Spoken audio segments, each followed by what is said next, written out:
Kababalita lang ng residente. 7 miyembro ng pamilya sa Timog Lungsod ang lahat namatay. Pakyu, hindi na kita tataguan. Mga ganitong kaso. Hindi na ito iisa. Wala nang maraming satsat. Ngayon ay espesyal akong pumunta. Para lang kay Carlos Santos. Sa kasalukuyan, tungkol sa sitwasyon ni Carlos Santos. Maaari nating subukan ang planong ito. Ang planong ito ay maaaring makastimulate kay Carlos Santos. Masyadong malaki ang panganib. Ngunit ito ang kasalukuyang pinakamalamang na matagumpay na paraan. Tumahimik muna tayong lahat. Pag-usapan pa natin.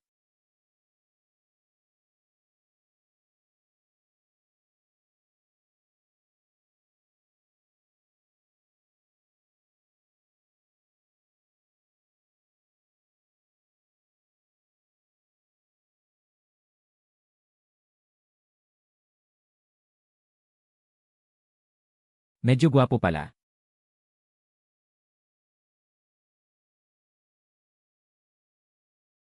Halika.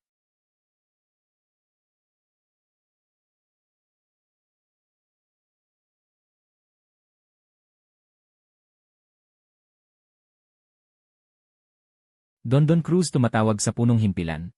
Pakiramdam ni Dondon Cruz. Sinusubaybayan ng mga tangang tao. Kailangang kumilos si Dondon Cruz. Huwag munang kontakin ng punong himpilan si Dondon Cruz. Nag-aalala si Dondon Cruz na makipag-ugnayan sa punong himpilan. Nanumpa si Dondon Cruz na ipagtatanggol ang karangalan ng planeta. Oo. Itaas ang mga kamay. Wala akong natanggap na script. Bilisan mo. Kundi babarilin kita ng isang putok. Sabihin. Sino ang nagpadala sa'yo? Hindi ko alam.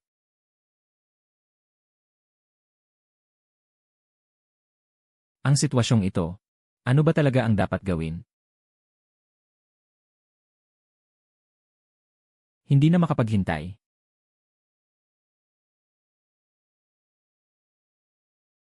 Sa wakas hindi na kayo makapagpigil. Sa wakas ay gagalaw na kayo laban sa akin. Halika.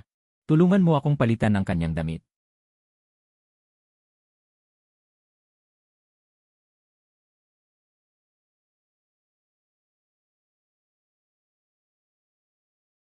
Ano ito? Kayong mga masasamang nilalang. Gusto kitang paluin, gago. Kung matapang ka, pakawalan mo ang asawa ko. Tumigil ka na sa pagsasalita. Huwag ka nang magsalita. Gusto kitang paluin, gago. Kung matapang ka, pakawalan mo ako.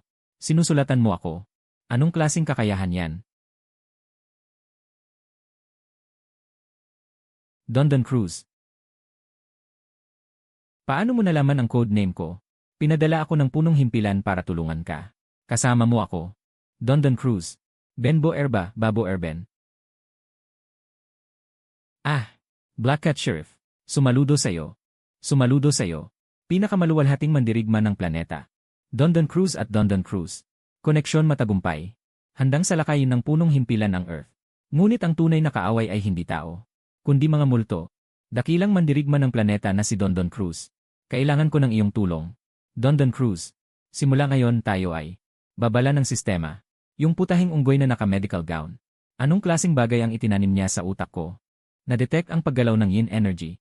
Ang layunin natin sa pagpunta rito ay hindi ang lipulin ang maliliit na multo, kundi ang mangolekta ng yin energy value ng maliliit na multo.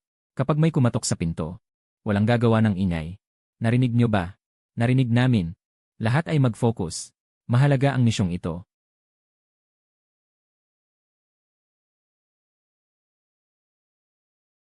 Sabihin kung ano. Putahing matandang unggoy na naka-white lab coat. Tiyak ako na dahil wala ako. May ipinadala sila para hulihin ako. Tingnan ko nga kung anong laro ang gagawin mo.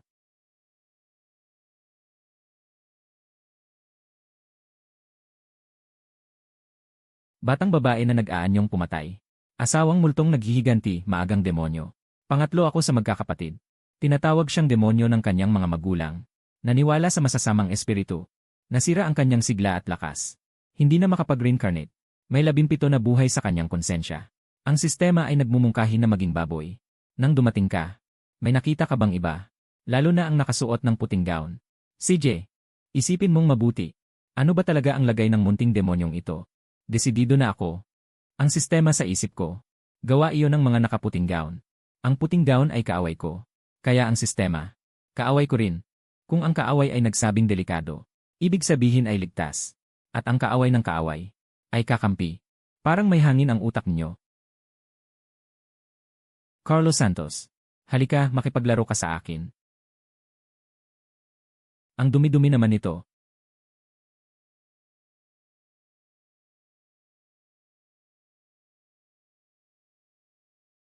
Ang kaaway ng kaaway ay kaibigan. Pasok ka. Ayon sa kanila, ngayong gabi ay hindi ligtas. Pasok na tayo.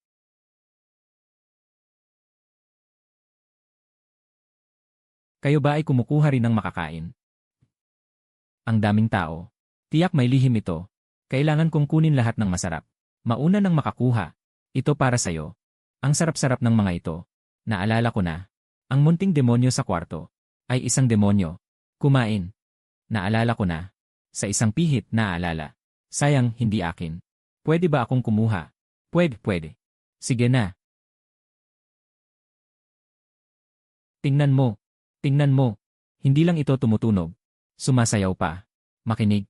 Ang musikang ito ay kailangan patayin ang ilaw para gumanda. Hindi na.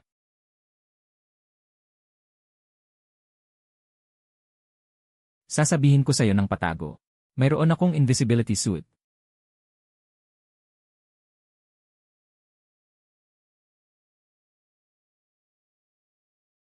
Buksan mo ang ilaw. Nakikita mo ba ako? Hindi dapat. Nakikita ba ninyo ako? Sabi ko hindi makita. Kung ayaw maniwala, subukan mo. Tigilan mo na.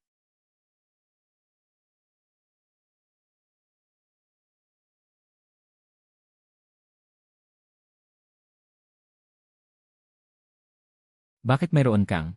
Nakatusok na ito sa dibdib. Mayroon akong 6 na piraso sa katawan.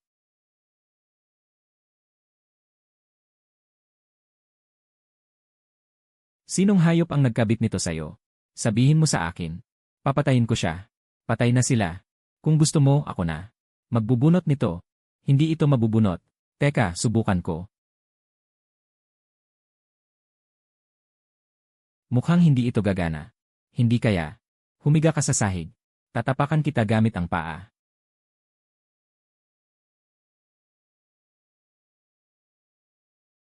Limang elemento, hangin, espiritu, pako. Paraan ng pagbunot ng pako.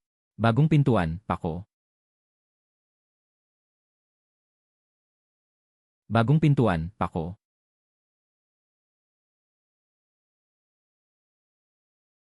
Ayos ka lang ba?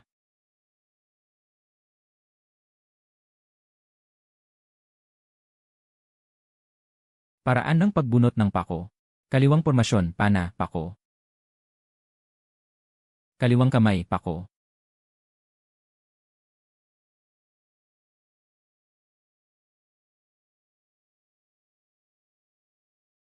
Babala ng sistema, panganib.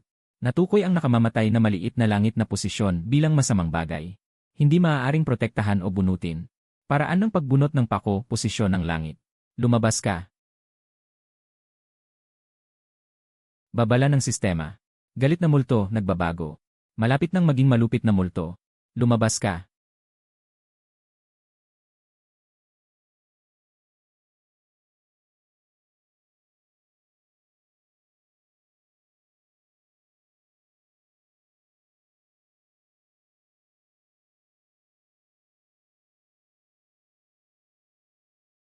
Bilisan mo.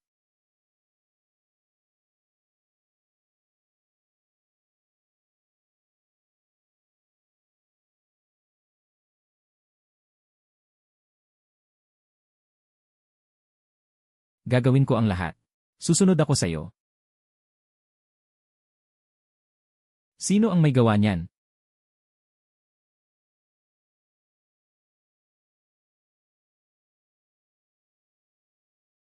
Walang kabuluhan. Sundalo. Demokratiko.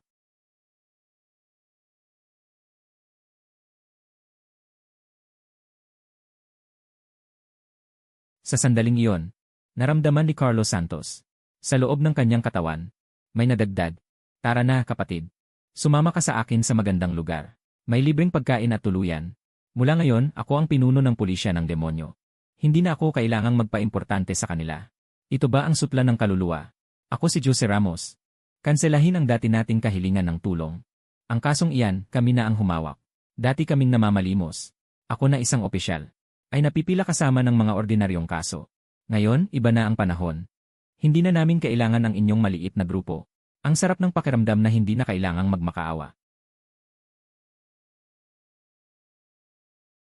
Pinuri ako ng punong tanggapan. Ito ang pinakamatapang na manlalaban sa planeta, si Dondon Cruz. Dapat lang.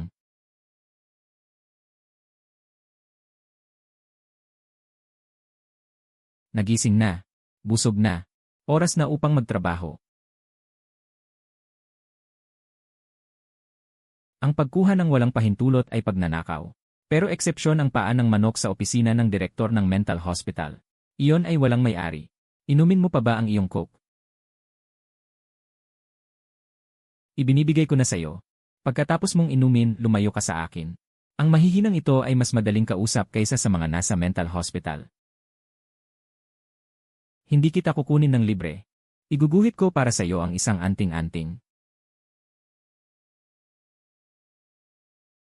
Huwag mong isipin na siya ay baliw. Malaki ang kanyang kakayahan. Ang masamang espiritu kagabi. Siya ang nakahawak niyan mag-isa. Baka ang ibinigay niya sa'yo ay talagang isang anting-anting. Kung ayaw mo, ibigay mo sa akin. Ikit ko yon sa pintuan ng bahay ko.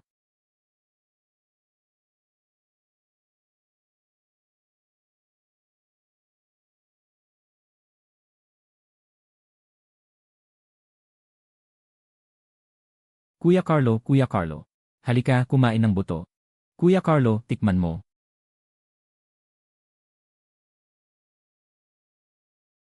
Kuya Carlo, pwede mo ba akong bigyan ng isang anting-anting? Tanong ng lalaking pulis na may pag-asa. Nang dumating ang gabi, dumarami ang mga exorcist na pumapasok sa trabaho. Si Carlos Santos ay hinarang ng mga exorcist sa silid pahingahan. Mahaba ang pila sa labas ng silid pahingahan. Bawat isa sa kanila ay may dalang papel at panulat. At isang malaking supot ng merienda para lang sa isang guhit. Master, gusto ko ng 5. Sabi ng batang pulis habang kumukuha mula sa bag. Naglabas ng chili stick, potato chips, pinatuyong prutas, candy, at beans. Maingat na binilang ni Carlos Santos. Tiniyak na tama ang dami. Lahat ay inilagay sa kanyang kumot. Isang iglat na iwinasiwas ang kamay. Gumuhit ng mga bulaklak at damo sa papel. Ang mga pulis na nasa pila ay sumilip para tingnan.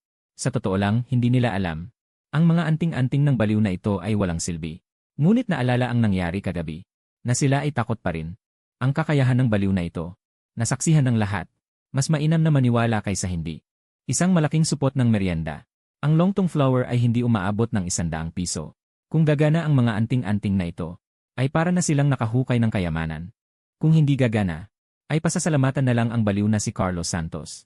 Dahil iniligtas niya ang kanilang buhay. Sa lahat ng paraan, hindi sila lugi. Ang maliit na tindahan sa labas ng presinto. Ang seksyon ng merienda ay halos wala ng laman. Bahagyang dumilim ang langit. Saka lamang dumating sa presinto si Kapitan Ramos Jose. Lahat ng empleyado sa presinto. May hawak na ilang pirasong papel at nag-uusap. Sabihin mo, gagana kaya ito? Ang aking ilang anting-anting ay hindi pare-pareho ang itsura. Huwag mong sabihin na hindi pare-pareho ang iyong mga anting-anting. Ang mga anting-anting ng lahat ay hindi pare-pareho ang itsura. Kung gagana o hindi, malalaman kapag ginamit na sa operasyon. May mga tao pang patuloy na dumarating. Lumabas mula sa rest area. Ang kanilang mga kamay ay may dalang ilang papel. Ilang guhit lang ito sa akin. Maging kontento ka na. Kahit anong pagsusumamo ko. Saka lang ako pinayagan na dagdagan ng ilang guhit. Anong nangyari? Binuksan ni Jose Ramos ang pinto ng silid pahingahan. Sa sahig ay mga tambak-tambak na merienda. Hindi na mahanap. Ang bakas ng sofa sa silid pahingahan. Lahat ay natatakpan ng mga merienda. Si Carlos Santos ay nakaupo sa gitna ng mga merienda.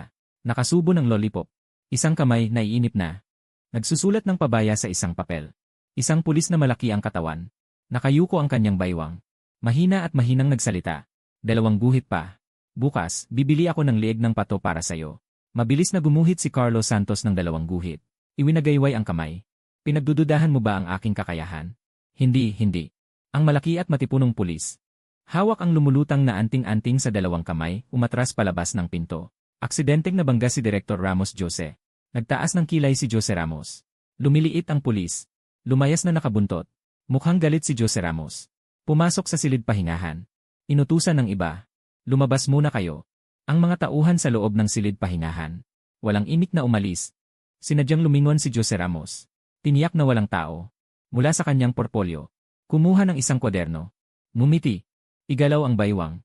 Gumuhit ka rin para sa akin ng ilang piraso. Iniiling ni Carlos Santos ang manhid at masakit na kamay. Napako ang tingin. Sa mga kamay ni Jose Ramos na walang dala. Ang nag-aapoy na tingin ay tila nagsasabi. Hindi mo ba nakita ang iba? Lahat ay nagpapalit ng merienda. 2 tao lang ang dumating. Matalino si Jose Ramos.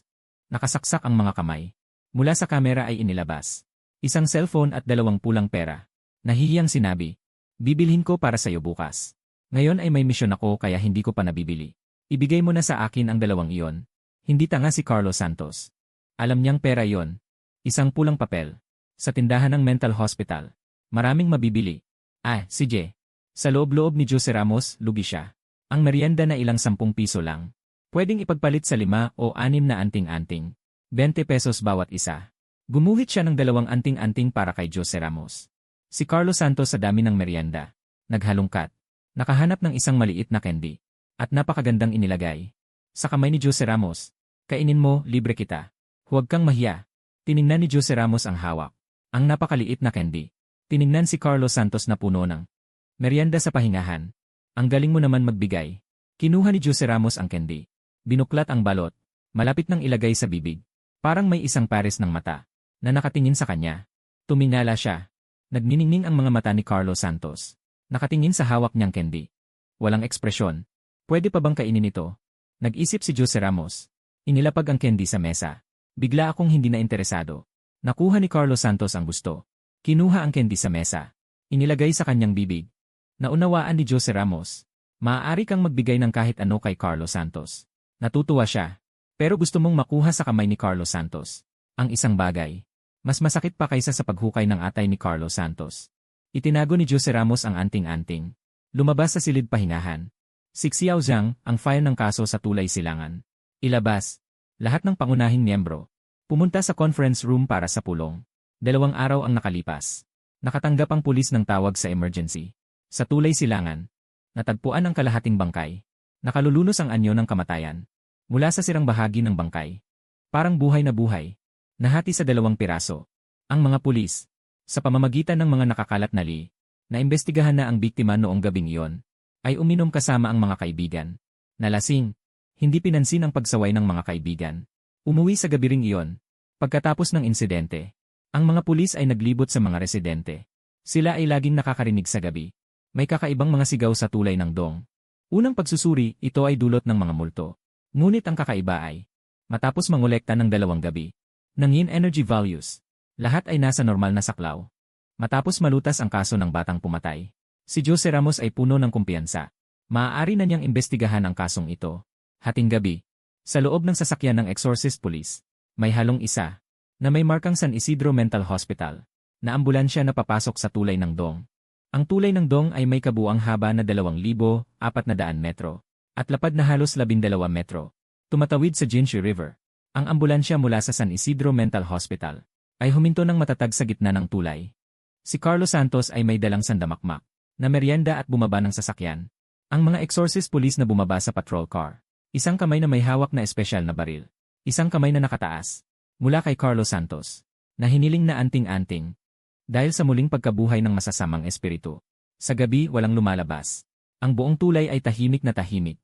Si Carlos Santos ay nakadapa sa gilid ng tulay. Sa rehas, humihip ang simoy ng hangin sa pisngi ni Carlos Santos. Sa mainit na tag-araw, medyo kaaya-ayang ginhawa. Kung walang mga multo sa mundo, ito ay isang magandang lugar para magpalamig. Si Jose Ramos ay nakatabi kay Carlos Santos. Tahimik na nagtanong, igalaw mo ang iyong baywang. Ikaw sa tulay, may natuklasan ka bang anuman? Nang marinig ito, tumingin si Carlos Santos sa kaliwat kanan. Maliban sa mga natatakot na parang mga apo. Mga pulis na tagapagpalayas ng demonyo. Wala namang anuman. Wala. Tingnan mong mabuti ulit. O kaya pumunta sa harap at maglaro-laro. Ang harap ay mas mataas kaysa dito. Sinabi ni Jose Ramos na nangakit. Talaga? Si Carlos Santos ay tuwang-tuwang humakbang. Tumatakbong malayo. Sumunod ng mahigpit ang mga pulis na tagapagpalayas ng demonyo. Alam ng lahat. Sa karamihan ng mga tulay magkabilang gilid. ay may mga daanan para sa pedestrian. At ang daanan ng pedestrian ay mas mataas kaysa sa daanan ng sasakyan, ng ilang 10-10 sentimetro. Si Carlos Santos, isa na galing lang sa mental hospital, na pasyente. Saan malalaman ang mga ganoong kaalaman? Hindi alam kung gaano kalayo ang tinakbo. Sa ilalim ng paa, hindi matatag ang sentro ng timbang. Natumba sa kalsada. Ang bilis ng pangyayari. Ang lahat ay walang oras para mag-react. Ngunit itinayo ng lahat si Carlos Santos. Ang ilong ni Carlos Santos ay biglang dumaloy ang dugo mula sa ilong. At ang noo ay nabasag ang balat. Mukha at palad ng kamay. Puro dugo ang mga gasgas. Kinagat ni Carlos Santos ang labi. Pinapikit ang mga ngipin, may luha sa kanyang mga mata. Gusto niyang umiyak.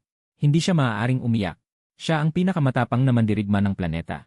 Habang tinitiis ang sakit, isang luha ang pumatak mula sa kanyang mga mata. Ang luhang iyon ay parang baha bago bumuhos. Binasag nito ang huling depensa ni Carlos Santos. Waa! Umupo si Carlos Santos sa sahig. Umiyak ng malakas. Binalaan ng sistema na may panganib na dumarating. Sa tulay na hindi kalayuan sa likuran ng mga tao. Sa dilim, palaging nag-aalinlangan. Tahimik na dumating. Kabanata 9, ang 1,000 taong tigreng kaluluwa sa asul na tulay. Ang sakit ni Carlos Santos ay hindi na matiis. Maliit na demonyo, ingatan mo. Isang itim na usok ang lumabas mula sa katawan ni Carlos Santos. Naging ang batang babae na pumatay kagabi. Lumutang sa itaas ng gitna ng tulay. Nang makita ng mga tao ang batang babae na pumatay, gusto nilang umatras. Sa pag-atras na ito, sa kanila napansin ang malaking nilalang sa likod. Sabay-sabay nilang itinaas ang kanilang mga anting-anting. Kahit sa pagsasanay ay hindi sila naging ganito kaayos. Palapit ng palapit ang malaking nilalang. Lumitaw ang anyo nito sa paningin ng mga tao. Ito ay isang tigre na puno ng masamang enerhiya. Ang laki ay tulad ng elepante. Ang mga mata ay may pulang liwanag. Ang buong katawan ay naglalabas ng masamang aura. Ang 1,000 taong tigreng kaluluwa.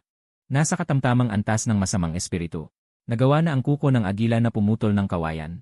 Kayang tumagos sa 1 sentimetro na makapal na bakal. Naghahanap ng pagkain sa pamamagitan ng amoy ng dugo.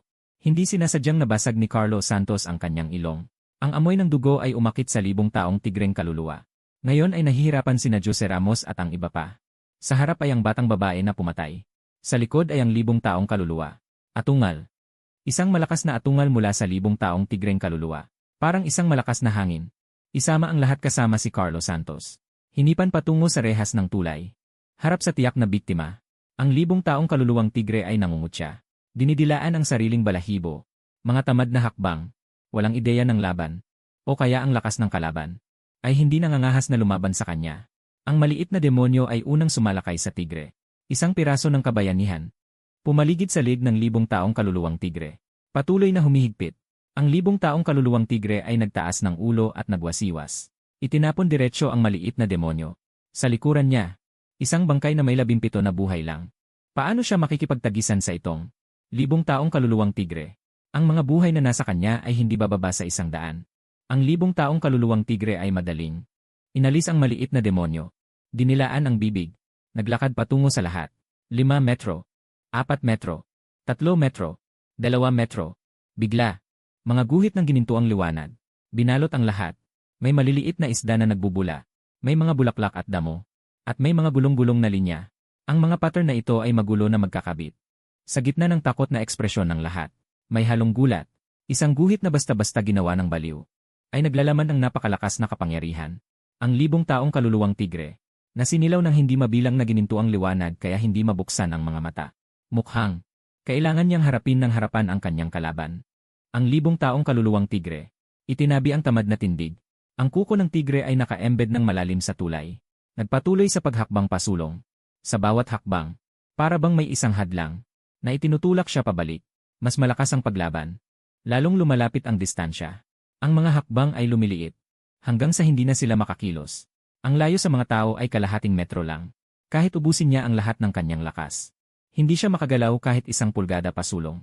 Ang gintong liwanag na ito sa espiritu ng tigre na 1,000 taon. Walang anumang pinsalang na idudulot. Subalit hindi rin siya mapapasulong kahit bahagya. Tila nakatikim ng tagumpay ang mga tao. Mas may siglang itinaas ang mga pananggalang. Habang tumataas ang moral ng mga tao, ang 1,000 taong kaluluwa ng tigre ay biglang umurong. Ng kaunting hakbang. Sa gitna ng pagkakasagupaan, isang brasong may dugo. Lumitaw mula sa mga siwang ng karamihan.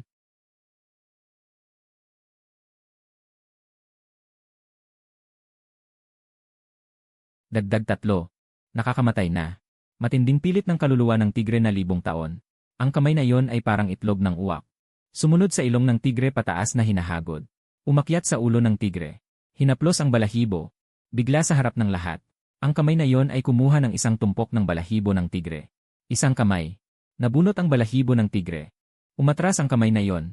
Umalinggaw ang hagulgol ng tigre sa kalangitan. Sa loob ng 1,000 taon, wala pang kahit isang tao ang nangahas na hawakan ang ulo ng tigre. Pabayaan pa na hilahin ang kanyang balahibo. Naramdaman ang kaluluwa ng tigre na 1,000 taon. Ginoong Kichi. Tiyak na pupunitin ang kamay na iyon. Sa mga piraso ng laman. Siya ay umungal. Siya ay sumigaw. Binabayo niya ang ginintuang hadlang.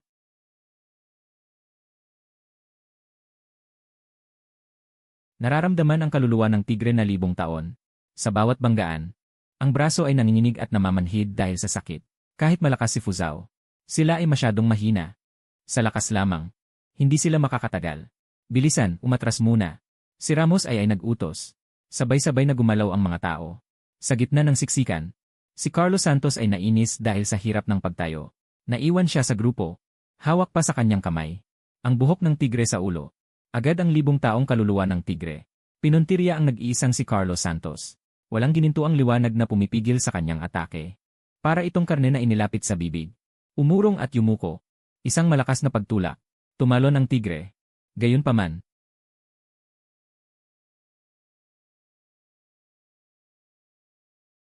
ikaw kumain ka ng iba. Huwag mong kainin ang aking amo. Ang batang mapagmataas ay nagsabi ng may pagmamalaki. Kahit na hindi siya manalo. Laban sa 1,000 taong kaluluwa ng tigre. Ang 1,000 taong kaluluwa ng tigre. Ang kagustuhang kainin si Carlos Santos ay hindi pwedeng mangyari. Bumagsak sa tulay. Ang 1,000 taong kaluluwa ng tigre.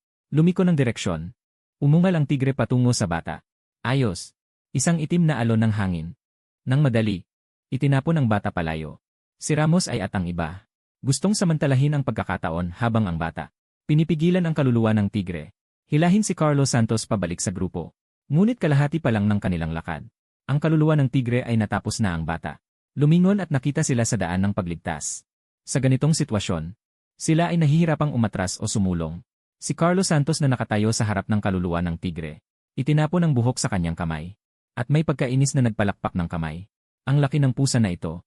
Unang beses ko itong makita. Iyon ay tigre, malaking pusa. Si Carlos Santos ay lumapit. Yumakat sa harap na paa ng malaking pusa. Ang mukha na may ngiti ay kumuskos sa balahibo ng malaking pusa. Talagang malaki. Ang isang binti ay mas makapal kaysa sa kanyang baywang.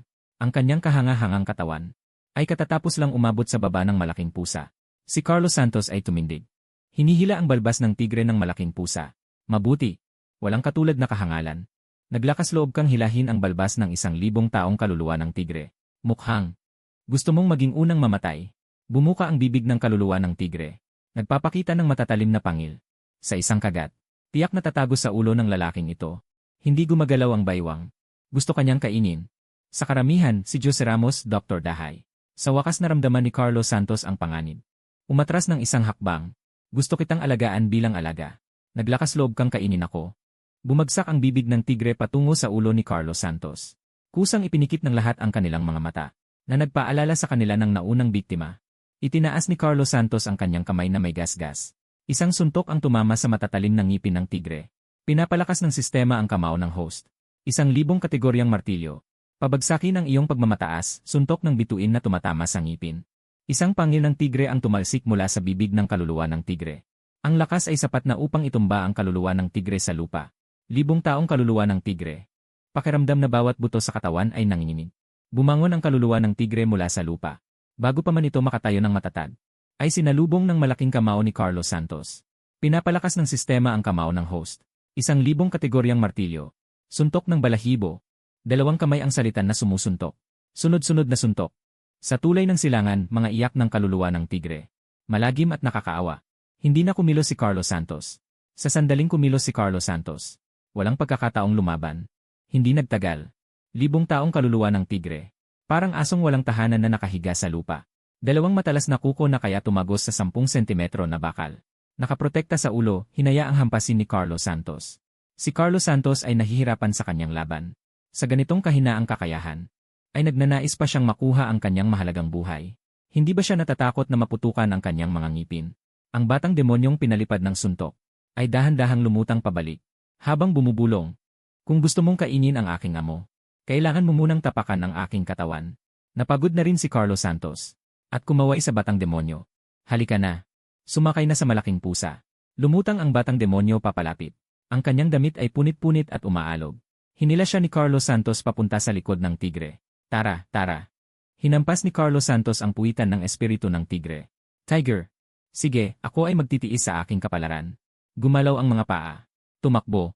At nawala sa madilim na gabing ito. Iniwan ang mga tao sa tulay na napapahangin. Direktor, sumakay si Carlos Santos sa malaking tigre at tumakbo. Gaano ako kabulag? Para kailanganin mo pang paalalahanan ako. Nakita mo ito. Paano hindi ko makikita? Bakit kayo nakatayo dyan? Nagluloko ba kayo? Habulin nyo. Sa saan hahabulin? Hayop. Alam ko ba kung saan hahabulin? Alam kong hindi ko mahahanap si Carlos Santos. Sa ibang bahay na siya kumakain. Ika-10 kabanata, gusto mo bang tulungan kita? Si Carlos Santos na nakasakay sa malaking pusa ay dumadaan sa hangin. Ang host ay nag-aamo ng milenyong espiritu ng tigre. Antas ng pag-aamo 20 na tigil na naibalik sa 0. Kaya ginaya ni Carlos Santos ang nakikita sa telebisyon. Hinigpitan ang pagkakahawak sa balahibo ng malaking pusa. Sistema, itigil ang pag-aamo. Panatilihin ang datos ng pag-aamo. Sistema, sa harap ng isang baliw. Ano ang magagawa ko? Makipag-usat sa kanya ng prinsipyo. Ano ang alam niya sa prinsipyo? Ang lokasyon kung saan huminto ang milenyong espiritu ng tigre. Eksakto sa harap ng istasyon ng pulisya ng exorcism. Nakalimutan ni Carlos Santos ang sakit ng kanyang katawan.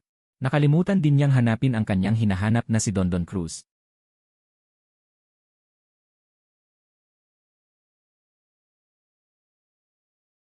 Sa loob ng pahinahan, maingat na inayos ni Carlos Santos ang mga merienda at pinagsama-sama sa ilang malalaking supot. Pabalik-balik na naghakot ng ilang beses. Sa huling pag-alis, si Carlos Santos ay hindi na bumalik. Isang kaluluwa ng tigre na kasing laki ng elepante. Sa katawan ng 1,000 taong kaluluwa ng tigre. Ang munting demonyo ay gumamit ng mga kamay at paa. Kinakaskas ang ilang malalaking supot ng merienda. Si Carlos Santos ay magaan ang pakiramdam na sumasakay sa malaking pusa. Tumatakbo sa mga lansangan ng lungsod. Sumasakay sa malaking pusa. Dumating sa labas ng San Isidro Mental Hospital. Sa nakaraang buhay ni Carlos Santos, itinuring niya itong kanyang sariling tahanan. Kinuha ni Carlos Santos ang merienda mula sa munting demonyo. Inutusan ng munting demonyo na harangan ang mga kamera. Mula sa loob ay binuksan niya ito para sa kanya. Naglibot si Carlos Santos sa bakuran ng mental hospital. Sumalok ng isang dakot ng hangin mula sa lupa. Nagkunwaring tali na inayos sa katawan ng malaking pusa. Gamit ang hangin, itinali ang malaking pusa. Sa isang bench sa loob ng mental hospital, ang 1,000 taong kaluluwa ng tigre ay nanonood. Habang nakatali ito sa isang mahigpit na buhol, tahimik na umurong ng 2 hakbang ang kaluluwa ng tigre. Gustong tumakas ng palihim habang hindi napapansin ni Carlos Santos. Binabati kita, host. Pinaamo mo ang isang kabayong 1,000 taong kaluluwa ng tigre. Tunog ng makina ang lumabas. Isang malahanggang lubid. Nakasabit sa leg ng kaluluwa ng tigre. 1,000 taong kaluluwa ng tigre. Kaya pala pwedeng ganito. Sa paningin ng 1,000 taong kaluluwa ng tigre. Isang supot ng merienda sa kaliwang kamay. Isang supot ng merienda sa kanang kamay. Isang supot ng merienda sa likod. Isang supot ng merienda sa dibdib. Sa tulong ng munting demonyo, nang hindi nalalaman ng sinuman, pumuslit sa kanyang sariling silid ospital. Umupo sa pamilyar na kama. Nakabalot ng kumot. Mumunguya ng chips ng malutong. Hindi ko alam kung gaano katagal ang ginulo. Si Carlos Santos ay mahimbing na natulog. Kinabukasan ng umaga, ang nurse na nag-ikot. Binuksan ang pinto ng silid ni Carlos Santos. Sa higaan, nakahiga si Carlos Santos na puno ng dugo. Puno rin ng dugo ang higaan. Ang sugat sa noo niya ay kitang-kita. Carlos Santos, saklolo. May tao ba dyan? Napaupo sa sahig ang nurse. Si Carlos Santos ay nanghihina. Umupo mula sa higaan. Lalo na ang kanyang mukha. Puno ng dugo ang mukha. Ang bibig. May mga mumo ng potato chips. Tingnan ng mabuti. Makikita pa rin. Ang nalalabing sabaw ng braised pork noong tanghalian kahapon. Ano? Si Carlos Santos ay nakapikit. Humikab. Siya ay umuwi kagabi. Sobrang gabi na. Nang makita ng nurse na buhay pa si Carlos Santos. Tumayo siya habang nakahawak sa pinto. Maingat na lumakad. Papunta sa harap ng higaan ni Carlos Santos. Sinuri ang kanyang hininga. Mainit, may hininga. Carlos Santos. Sino ang naghatid sa'yo pauwi? Ako mismo ang umuwi. Hindi makapaniwala ang nurse. Inabot at hinawakan si Carlos Santos. Ang sugat sa noo. Nakakikilabot. Saan mo nakuha ang sugat na yan? Aksidenteng natumba. Masakit ba? Si Carlos Santos ay na-realize ng huli. Naimpisa ang labi. Masakit. Itinuro ni Carlos Santos ang lahat. ng mga sugat sa kanyang katawan. Mayroon din sa braso. At sa binti. Hinimas ng nurse ang ulo ni Carlos Santos. Hanggang sa, nakita ko na. Kasalanan nila yon. Mga masasamang tao ito. Lahat sila ay masasamang tao. Sa loob ng opisina, si Direktor Lisan Isidro ay nagalit ng todo. Kung hindi kita tinawagan, diretsyo mo na bang? Eklara bilang patay. Isang kagalang-galang na hepe ng pulisya. Nakayuko na parang batang umamin ng kasalanan. Hindi namin inaasahan na si Carlos Santos mismo ang babalik. Hindi namin naisip na unang hanapin si Carlos Santos bago ka abisuhan. Para hindi tayong lahat mag-alala ng sabay. Kung hindi bumalik si Carlos Santos, nawala, o kinuha ng demonyong ito, o ng demonyong iyon, ano ang gagawin? Lahat ng pagkakamali ay amin. Kung gusto mo akong pagalitan, hindi ako sasagot. Si Jose Ramos ay sumusumpa sa kanyang buhay. Na hindi na maulit ito. Gusto mo pa ng susunod na pagkakataon. Siya ay isang malubhang may sakit sa pag-isip. Ngayon ay nakabalik siya ng mag-isa. Sa susunod ay hindi na tiyak. Hindi na nangaha si Jose Ramos na magsalita. Hinayaan na lamang ang direktor na magalit. Salamat. Ang layunin ng kanyang pagpunta. Kahit na lumuhod siya sa harap ng direktor, hindi dapat hayaan ang isang taong kasing husay ni Carlos Santos na gumala sa loob ng mental hospital. Sa kabilang banda, si Carlos Santos na ginamot na ang sugat, ay nakaupo sa bench sa loob ng bakuran. Nagpapainit sa araw. Tumitingin sa mansanas. Nakatingin sa mga ulap na nag-iisip. Tatanggapin ba ng host ang paggamot sa sakit sa pag-isip? Tatanggapin ba ng host ang paggamot sa sakit sa pag-isip? Host, ay, ang kulit mo naman. Inis na sinabi ni Carlos Santos na may pag-ayaw. Sistema ika-negatibo 43 beses. 3 beses na bigo ang paggamot. Sa labas ng ospital. May itim na kotse na nakapark. 3 tao ang bumaba mula sa sasakyan. Isang mag-asawang nasa gitnang edad. Isang babaeng may salaming pang-araw. Nag-usap ng sandali ang 3 sa harap ng ospital. Ang babaeng iyon. Itinuro ang direksyon ni Carlos Santos. May pinag-uusapan. Nakatayo pa rin si Carlos Santos sa tabi. Nakapikit ang mga mata. Parang pamilyar ang babae sa kanya. Ang daming tao sa nakaraang 2 araw. Sobrang dami talaga. Medyo hindi na maalala. Matapos makipag-usap sa ospital ang 3. Isang nurse. Dinala ang batang babae. Sa harapan ni Carlos Santos. Tinanggal ng babae ang salamin. Agad niyang nakilala kung sino ito. Si Yumi Reyes na may sakit, si Chochay. Mas pumayat si Yumi Reyes kumpara noong 2 araw. Medyo lumubog ang pisngi. Namuo ang mga itim sa ilalim ng mata. Ang payat na buntot. Naging nakalugay na buhok. Nakasuot ng simpleng damit. Halos hindi siya makilala ni Carlos Santos. Mabilis na nag-isip si Yumi Reyes. Paano babatiin ang isang pasyenteng may sakit sa pag-isip? Chochay, matagal na kitang hindi nakita. Pumunta ako sa pinagtrabahuhan mo. Wala ka roon. Si Carlos Santos ang naunang nagsabi. Tumayo si Yumi Reyes sa harap ni Carlos Santos. Nagkukumot ng mga daliri. Pumunta ako sa ospital. Agad na nagising si Carlos Santos. Sabi ko na may sakit si Chochay. Huling yugto na. Baka hindi na ako magtagal. Pilit na ngumiti si Yumi Reyes. Para ang emosyon niya. Mukhang normal. Pumunta ka rito para hanapin ako. Gusto mo akong tulungan? Tinanong ni Carlos Santos. Tumango si Yumi Reyes. Mula noong huling pagkakataon. Pagkalabas niya sa psychiatric hospital. Palagi niyang nararamdamang may kakaiba sa kanyang katawan. Umuwi at nakipag-usap. Sa kanyang nanay. Sa mungkahi ng kanyang nanay. Pumunta siya sa ospital para magpasuri. Ngayon lang lumabas ang resulta. Tulad ng sinabi ni Carlos Santos. Ang mga pangyayari sa nakaraang 2 araw ay narinig na rin ni Yumi Reyes, kaya napilitan siya at ang kanyang mga magulang na maniwala sa baliw na ito.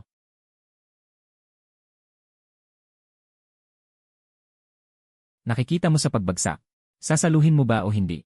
Kung hindi mo sasaluhin, tiyak na mamamatay ka. Kung sasaluhin mo, baka mabuhay ka. 11 kabanata. Magpahinga ka na. Sumandal si Carlos Santos. Sa likod ng upuan, pinihit-pihit ang kanyang mga daliri. Walang libreng tanghalian sa mundo. Inilabas ni Yumi Reyes mula sa kanyang bulsa ang lahat ng kanyang pera. Walang sabi-sabi si Carlos Santos. Kinuha lahat. Isinaksak ang mga kamay sa bulsa. Lumakad ng pabaya papunta sa tindahan. Bumili ng isang bote ng mineral water. Marahas na pag-alob. Pag-alob na may pagtalon. Pag-alob ng kaliwang kamay. Pag-alob ng kanang kamay. Ang sistemang ito ay isang lehitimong sistema. Hindi ito tulad ng mga mapagsamantalang sistema. Mangyaring ingatan ng host ang kanyang sarili.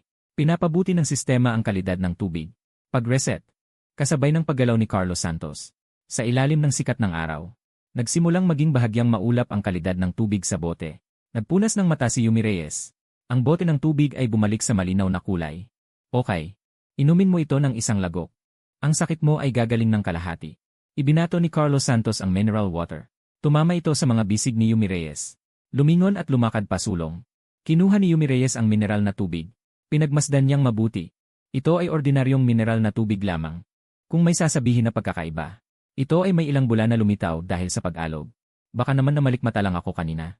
Binuksan ang takip ng bote. Subukan muna. Sumisigaw si Carlos Santos sa malapit. Dapat inumin ng isang lagok para epektibo. Napakagatlabi si Yumi Reyes. Lunok ng lunok. Ininom ng isang lagok. Naubos ang buong bote ng tubig. Dahan-dahang ninamnam ni Yumi Reyes ang mineral na tubig sa kanyang tiyan. Wala kahit anong espesyal na pakiramdam. Hawak ang walang laman na bote, mapait na ngiti sa labi.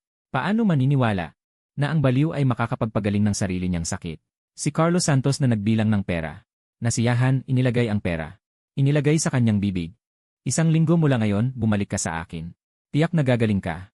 Nalungkot si Yumi Reyes. Bumalik sa kanyang mga magulang. Umiling sa kanyang mga magulang. Pinunasan ng ina ni Yumi Reyes ang dalawang luha. Nag-alok ng ilang salita ng aliw. Umalis ang tatlo sa ospital. Si Carlos Santos na nagmamasid mula sa malayo. Nagtataka. Malapit nang gumaling ang sakit. Bakit umiyak pa? Tiyak na umiiyak sa sobrang saya. Tumayo si Carlos Santos sa ilalim ng mainit na araw. Parang siya ay isang sinag ng liwanag. Nagbigay init sa iba. Nagbigay liwanag sa sarili. Ako talaga ay isang bayani sa mundong ito. Ang kakayahang ito sa mga nakaraang araw. Nagpamalas kay Carlos Santos. Nang pag-unlad ng kanyang sariling kakayahan. Lalo pang lumakas. Ang kanyang determinasyon na maghanap ng landas tungo sa immortalidad. Sa kabilang banda, si Direktor Ramos Jose. Pinaiyak ang kanyang labi sa kakatanggap. Ngunit hindi mapakiusapan ang direktor ng ospital. Gumalaw ng kaunti. Sa harap ng isang buhay. Hindi sumuko ang direktor. Si Kapitan Ramos Jose ay nawalan na ng tiwala ng ospital ng mga may sakit sa pag-iisip ng San Isidro. Nakikitang walang epekto ang panghihikayat. Pansamantalang binitiwan ni Jose Ramos ang ideyang isama si Carlos Santos sa kaso. Pansamantala lamang itong binitiwan. Hinding-hindi niya hahayaang ang talento ni Carlos Santos ay mailibing sa ospital ng mga may sakit sa pag-iisip. Sa totoo lang, kung wala si Carlos Santos, ang mga kasong iyon ay hindi kayang lutasin ng kanilang himpilan ng pulis. Ayaw ni Jose Ramos na bumitaw, kaya hindi siya umalis sa ospital. Walang hiya siyang nanatili sa ospital ng mga may sakit sa pag-iisip ng San Isidro at nakikain ng tanghalian. Nakaupo sa tapat ni Carlos Santos. Si Jose Ramos ay kumuha mula sa kanyang bag ng isang kahon at inilagay sa harapan ni Carlos Santos. Sabi niya, ito ang regalo ko sa iyo. Kinuha ni Carlos Santos ang kahon. Binuksan ang takip. Sa loob ay isang telepono. Ito ay pribilehiyong nakuha mula sa direktor. Ang teleponong ito ay para sa akin. Upang palagi tayong magkakonekta. Inilagay ko na ang access card para sa iyo. Nakasave na dito ang numero ko. Ituturo ko sa iyo kung paano tumawag. At ay rehistro ang WeChat para sa iyo. Ang pangunahing dahilan kung bakit nawala si Carlos Santos ay dahil walang kagamitan sa komunikasyon si Carlos Santos. Kaya hindi nila magawa. Ngayong may kagamitan na sa komunikasyon. Basta may signal ang telepono. Kahit hindi sagutin ni Carlos Santos ang tawag. Agad nilang malalaman ang eksaktong lokasyon ni Carlos Santos. At hindi na mauulit ang pagkawala. Ito ang magiging pinakamalaking pagkakamali ni Jose Ramos. Hapon, maghahanda si Jose Ramos na magmaneho. Palabas ng mental hospital. Hindi pa gumagalaw ang sasakyan. Tumunog ang isang ringtone ng cellphone. May paparating na tawag. Carlos Santos. Humingi ng koneksyon si Dondon Cruz sa Dondon Pito. Humingi ng koneksyon si Dondon Cruz sa Dondon Pito. Dondon Pito tumanggap at sumagot. Si Dondon Pito ay kasalukuyang gumagawa ng misyon. Pansamantalang hindi makakonekta kay Dondon Cruz. Ibinaba ang tawag. Pagkalipas ng 5 minuto, tumawag si Carlos Santos sa pangalawang pagkakataon. Natapos na ni Dondon Pito ang misyon. Mangyaring makipag-ugnayan agad kay Dondon Cruz. CJ. Dondon Cruz. Muling lumipas ang 5 minuto. Muling tumawag si Carlos Santos. Si Jose Ramos ay halos mabaliw na. Sa halip, itinakda ito sa silent mode. Sa WeChat, ang profile picture ni Carlos Santos na may malalaking puting ngipin. Patuloy na nagpapadala ng voice bomb. Kung sasabihin na si Carlos Santos ay walang ginawa. Sa hapon na yon, hindi. Ginawa niya ang mental hospital na pag-aari niya. Lahat ng kaibigan ng mga medical staff ang binomba. Hindi lang si Jose Ramos ang naapektuhan. Carlos Santos, pwede bang tumigil ka na sa pagpapadala sa akin ng WeChat? Hindi ka ba nagpapahinga? Carlos Santos, magpahinga ka muna. Hindi ba malapit ka ng magbakasyon? Hindi ko talaga kayang buksan ang WeChat. Kapag binuksan ko, puro mga mensahe ni Carlos Santos. Kung hindi ko tiningnan sa loob ng 5 minuto, 79 panandang pandagdag. Sa loob ng isang hapon, si Carlos Santos ay nagawang saktan ang lahat ng maaaring saktan. Lahat ay nasaktan na. Ang mga mensaheng ipinadala. Buong oras, dagat. Tanging si Jose Ramos. Paminsan-minsan ay sinasagot siya ng isang walang kabuluhang mensahe. Hindi pa lumalabas ng pinto ng psychiatric hospital. Hindi niya alam ang mundo sa labas. Ano ang itsura? Kaya inakala niya.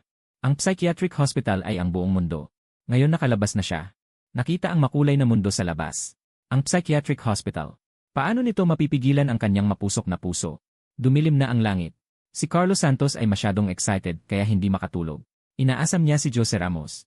Nasusunduin siya para lumabas at maglaro. Gabi na ng tuluyan. Ang silid na hindi soundproof. Ang hilik ay napakalakas na umaabot sa langit. Yabag ng yabag. Si Carlos Santos na naghihintay ng may pananabik. Hindi makapaghintay kay Jose Ramos. Nasusunduin siya para lumabas. At hindi na mapigilan ang pagnanais na lumabas at maglaro. Sa loob ng kumot, si Carlos Santos ay nagpakita ng isang pares ng itim na makintab na mata. Munting multo. Tahimik na sigaw ni Carlos Santos. Isang usok na itim. Naging munting multo. Gusto kong lumabas at maglaro. Agad na naunawaan ng munting multo. Tumagos sa silid. Dumating sa silid ng duty. Isang ihip ng multong hininga. 2 nurse na nakaduty. Natutulog na nakahiga sa mesa. Ninakaw ng munting multo ang susi. Binuksan ang pinto ng silid ni Carlos Santos. At ang pinto sa ibaba. Si Carlos Santos ay lumabas ng gusali ng palihim. Kagabi. Sa lugar kung saan niya hinagod ang malaking pusa. Tahimik na tinawag.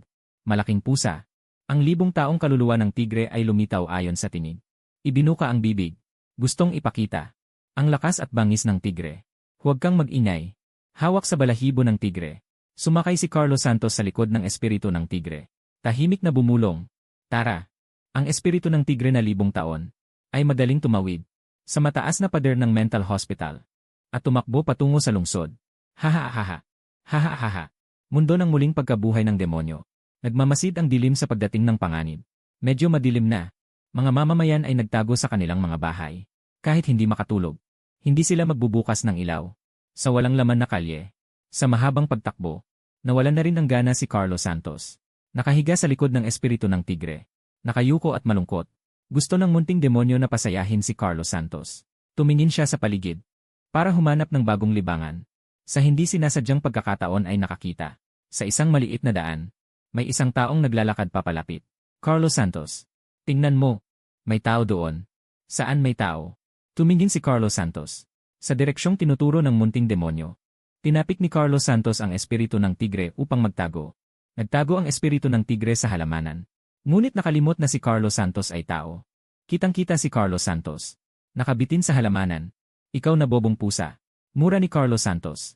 Wala nang oras si Carlos Santos upang magtago. Dumating na ang lalaki. Ngunit sa napakalapit na distansya. Hindi pinansin ng lalaki si Carlos Santos. Bitbit ang isang babae. Naglakad sa harapan ni Carlos Santos. Lumutang ang munting demonyo sa tabi ni Carlos Santos. Nagtatakang tanong. Itong lalaking ito. Mahina ang 3 apoy ng yang. Kahit ang mga mamamatay tao ay hindi ganito kahina. Ano ang apoy ng yang? Tanong ni Carlos Santos. Sa 2 balikat at noo. Bawat isa ay may maliit na apoy. Na mayroon ang lahat ng buhay. Ikaw ba mayroon ka? Umiling ang munting multo. Wala ako. Ako ay multo, ikaw ay mayroon. Mayroon ako. Tumingin si Carlos Santos sa paligid.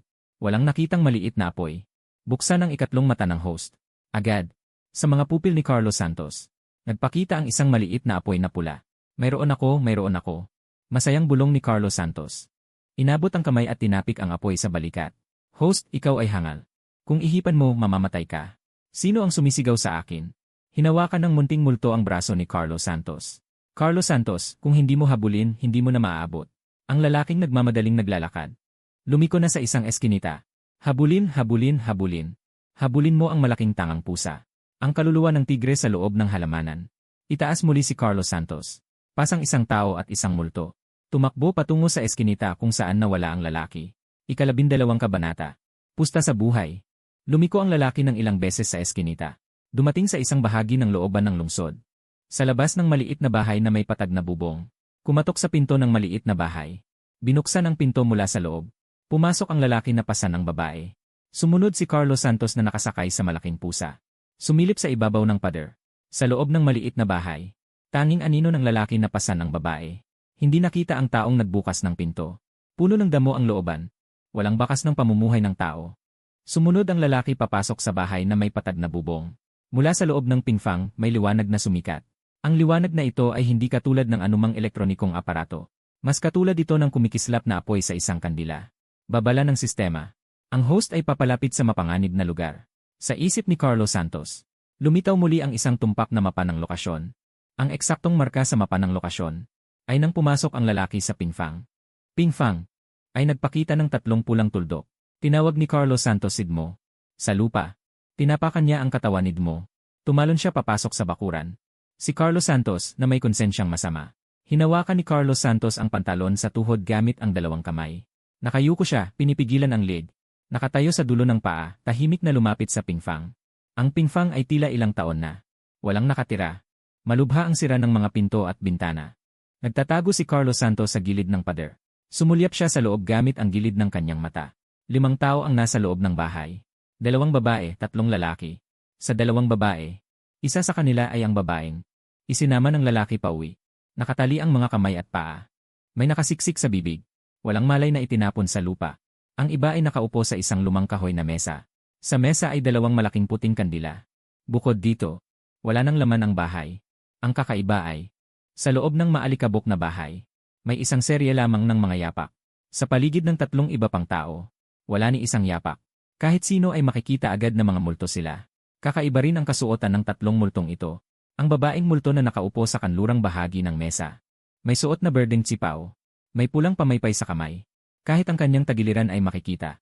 Sa tapat ng babaeng multo sa tsipaw, ay isang edukadong maputing lalaki. May isang bilog na tahi sa kanyang leg.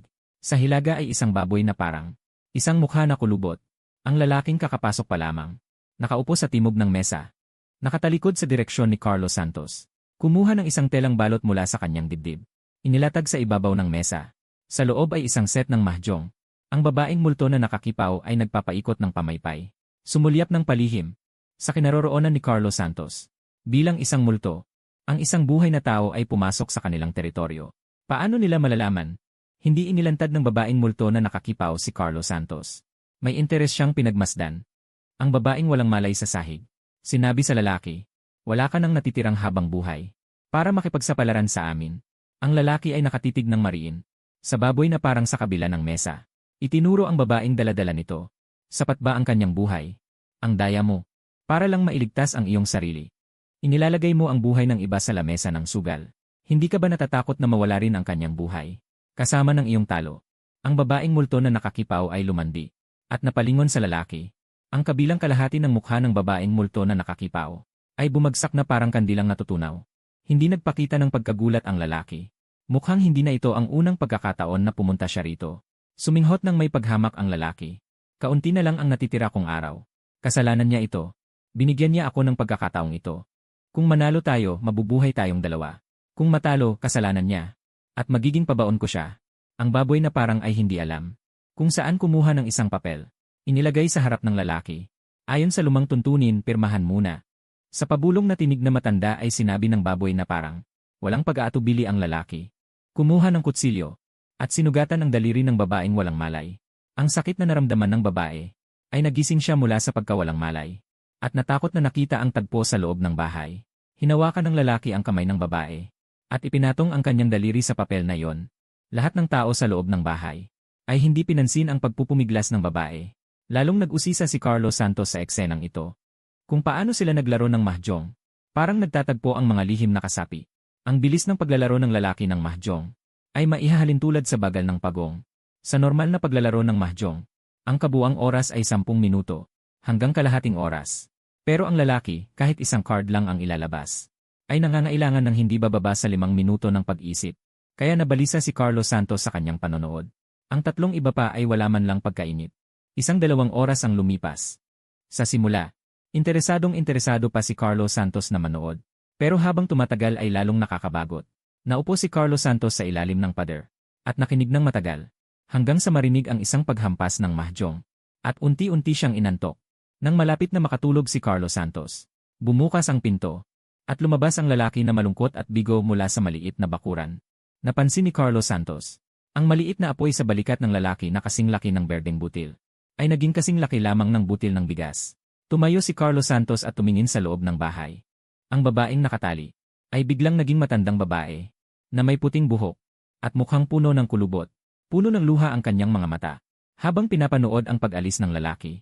Ang damit na yon ay siyang suot ng babaeng kanyang dinala. Iyon ang kanyang damit.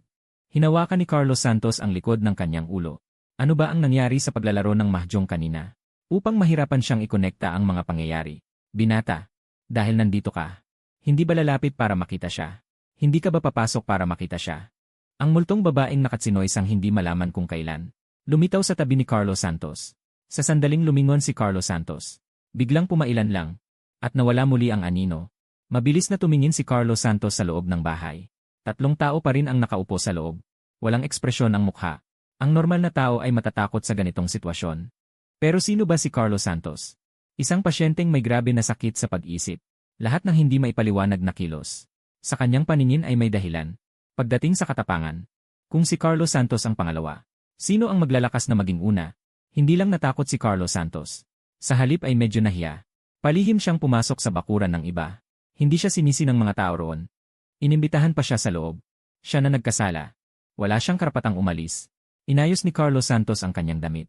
Itong mapasamang mga binti. Hindi man lang namanhid kanina. Mayon pa. Palukso-luksong pumasok sa maliit na bahay. Para bang sumunod sa sariling bahay. At sinipa pa gamit ang paa. Sinipa ang matandang babae sa lupa. Ang mukha ng matandang babae ay may maraming alikabok. Walang pag-asa na tumingin kay Carlos Santos. Ang mukhang iyon, bagamat tumanda na, ay hindi pangkaraniwang matandang babae ang katulad. Sa isip ni Carlos Santos, walang anumang kamalayan ng pagdukot. Nag-usi sa sandali sa matandang babae. Umupo sa upuan. Tumingin sa kaliwa, tumingin sa kanan. Zhao Xiaoqi, unang asawa ng masamang multo. Ipinanganak sa panahon ng Republika ng China. Babae mula sa bahay aliwan. Nakita ng isang commander ng military district. Pinakasalan bilang ika-9 na asawa. Pagkatapos ay nangalunya sa isang aktor. Natuklasan ng mga tao. Sinunog ng buhay hanggang mamatay. Pagkamatay ay naging masamang espiritu. Ramon Reyes, unang asawa ng multo. Isang taong ipinanganak sa bayan. Batang aktor sa Fusion Theater. Sa pakikipag-ugnayan kay Commander Jiwi Taitong. Natuklasan. Cantors. Naging masamang espiritu pagkatapos ng kamatayan. Aso na gumagapang. Unang asawa ng multo. Tagapangalaga ng nayon. Habang buhay na birhen. Naging multo pagkatapos ng kamatayan. Aso na gumagapang.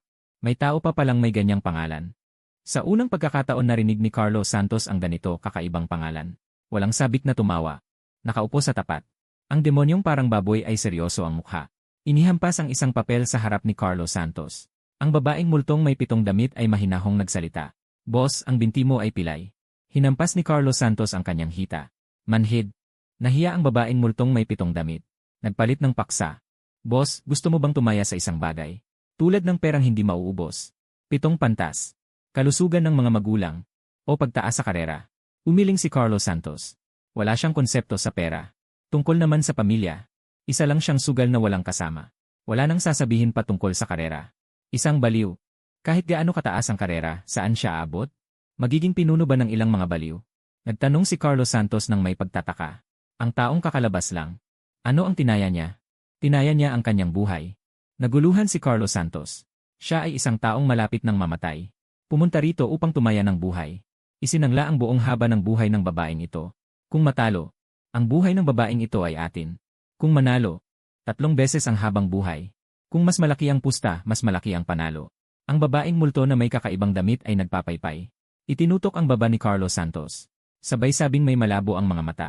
13 kabanata. Anong masamang balak mayroon ang isang multo? Biglang naliwanagan si Carlos Santos. Ang matandang babae na nakatali sa sahig ay ang dalagang lalaking dinala. Ito ay ang habang buhay ng dalaga. Natalo. Mga hangal na tao. Samantala, ang utak ni Carlos Santos ay mabilis na nag-iisip. Kung siya ay pumusta ng kanyang buong habang buhay, maaari bang maging 4 na beses ang habang buhay? Kung base sa 60 taon, 4 na beses 240 taon, 3 laban sa isa. Isang kapat na tsansa. Pwede bang pumusta ng sariling buhay? Ang babaeng multo na may kakaibang damit ay ngumiti at nagsabi. Dapat ay sarili mong buhay ang pumustahan. Pumusta ng sariling buhay. Mas maganda ang kapalaran sa pagpupusta. Babala sa panloloko. Huwag magpaloko, host. Iniladlad ni Carlos Santos ang kanyang manggas. Inilabas ang hinlalaki. Pumupusta rin ako ng buhay. Magkano ang pusta? Lahat. Pinulot ni Carlos Santos ang kutsilyo na iniwan ng lalaking pumusta ng buhay. Itinutok sa hinlalaki. Nag-isip ng 2 segundo. Sa tulong ng sistema, madaling ginawa. Tunay at matatag. Dinikit ang kanyang hinlalaki. Tuwang-tuwa ang tatlong multo. Tinitigan si Carlos Santos nang hindi makapaniwala. Base sa kanyang yangki, lakas ng lalaki. Ang binatang ito ay kayang mabuhay ng 8 hanggang 90 taon. Pumusta ng buong habang buhay. Tuwang-tuwa ang tatlong multo. Ang kanilang espiritual na lakas ay tataas ng kahit isang malaking antas. Kapag dumating ang tatlong general na multo, hindi kailangang matakot sa mundo ng mga multo. Walang lugar na walang kakaibang enerhiya. Mabilis kang pumayag, binata. Mahjong o head game ba? Umiling si Carlos Santos. Hindi. Kung gayon, ano ang nilalaro mo, binata? Catch the king. Catch the king. Nagulat ang babaeng multo na nakatsyong Sam. Nagkuskus ng kamay si Carlos Santos. Medyo naiinip na nagpaliwanag. Isang baraha. Kumuha ng isang maliit na hari at 3-8. Hatsian ang natitirang baraha ng pantay. Itapon ang mga pares sa kamay. Sunod-sunod na kunin ang baraha ng kalaban. Kung sino ang makakuha ng hari, siyang matatalo. Nagkatinginan ang mga multong ito. Nadama nilang may kakaiba kay Carlos Santos. Pawang gumamit ng paraan ng catch the king. Hindi nagsasalita. At lubhang naiinip. Ang taong ito ay maaaring may sira sa utak. O kaya ay pumunta rito upang sirain ang laro. Nakita ni Carlos Santos na nakatiklop ang noo ng tatlong multo. Sumunod na tanong. Hindi pa rin alam kung paano maglaro. Kung gayon, ulitin ko. Alam, lahat ay alam. Gamit ang iyong baraha. O ang aming baraha. Wala akong baraha. Gamitin ang sa inyo. Biglang nag-iba ang sitwasyon. Isang tao at 3 multo.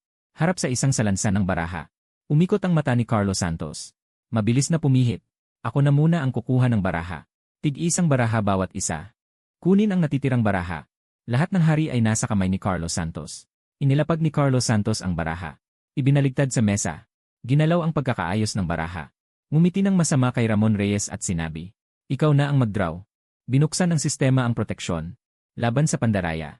Ang mga mata ni Ramon Reyes ay dumaan sa likod ng baraha ni Carlos Santos. Hindi ito ayon sa kanyang inaasahan. Nakita ang laman ng baraha. Sinubukan muli. Hindi pa rin nakita ang baraha. Hindi dapat. Ang baraha ay kanyang sariling baraha. Ang taong naglalaro ng baraha ay abala sa pagkamot ng kanyang paa. Bilisan mo. Ang pagdraw ng baraha ay parang nag-aatubili. Tingnan mo ang iyong pagkababae. Diretsong sinabi ni Carlos Santos. Iniabot ni Ramon Reyes ang maputla niyang kamay sa mga baraha ni Carlos Santos. Talagang hindi maarok. Ang laman ng baraha. Ang sistema, alinsunod sa prinsipyo ng pangangalaga sa buhay ng host. Sa mga espesyal na sitwasyon, ay kailangang magbigay ng espesyal na paraan para sa host. Ang hindi alam ni Ramon Reyes. Sa bawat oras na dumadaan siya sa isang baraha, ang laman ng baraha ay mula sa orihinal na numero, ay nagiging dakilang hari. Si Ramon Reyes na hindi nakikita ang baraha, ay random na bumunot ng isang baraha. Itinaas at tiningnan. Dakilang hari. Agad itinago ni Carlos Santos ang kanyang baraha. Inilagay sa kanyang dibdib. 3 multo ng kalaban. Nakita na nawawala ang isang dakilang hari. Ngumiti si Carlos Santos ng masama. Nagkunot no si Ramon Reyes. Umiling sa baboy na parang maliit na multo. Isang isip si Ramon Reyes. Napakakakaiba. Hindi ko makita ang kanyang baraha. Isang isip ang baboy na parang maliit na multo. Huwag munang kumilos ng padalos-dalos. Ikalawang round. Bunot ni Ramon Reyes ang barahang iyon. 3 maliit na multo. Nagpadala muli ng impormasyon. Isang isip ang baboy na parang maliit na multo. Medyo may kakayahan ang taong ito. 7 babaeng multo, isang mukha. Hindi naman siguro ito para manggulo. Isang mukha ni Ramon Reyes. Tignan natin kung ano ang pakay niya. Si Carlos Santos ay hindi alam ang isang taong komunikasyon ng 3 tao. Walang kaalam-alam. Nasa loob pa rin ang sarili niyang kagalakan. Sa tingin niya, ang swerte ng gabing ito ay talagang napakabuti. Ilang rounds ang lumipas. Bawat isa ay may 3 baraha na lamang. Si Carlos Santos naman ang bumunot. Inilagay ni Carlos Santos ang kanyang kamay sa ibabaw ng baraha ng babaeng multo. Nang mahawakan ang gitnang baraha, naramdaman ni Carlos Santos na namamanhid ang kanyang kamay. Ito na ang baraha. Bunot ni Carlos Santos ang baraha. Ibinagsak ng buong pagmamalaki sa mesa. Haha. Tama ang hula. Aalis na ako. Ibinagsak ni Carlos Santos ang kanyang baraha. Masayang umiikot. Aviso ng sistema.